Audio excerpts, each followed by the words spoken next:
Gurbaa lakkii kottuu hojii jalqabna otoo humna qabnu maaliif cessannaa wayii. Otoo waan hojjennee eenyuun koomanna dalagnee waan fedhii keenya guutanna wayii wayii. Yaa takkee duroomni carraaqqii mataa keetiin dhufaa. Yaa takkee namni hojii tuffatu daandii irratti gufaa.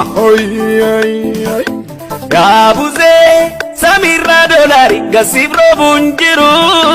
Yaa buzee harka namaan eegi carraaqqii yaa tiru. Yaa takkee qabaachuudhaaf billaa konkolaataa foogii. Yaa takkee hojii booddee wayyaa feesbuukii tiiktookiin. Amma kaachoo yaa lakkii lakkii lakkii lakkii dargaggoo. Amma taaruu yaa lakkii lakkii lakkii lakkii dargaggoo. Amma kaachoo yaa lakkii lakkii lakkii lakkii dargaggoo.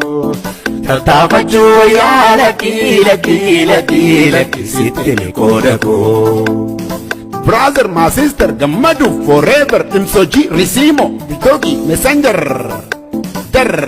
Kan halkan raffisu, kan qalbii gabbisu, kan barii raffisu, kan badii farrisu, kan guyyaa raffisu, kan qullaa tambisu.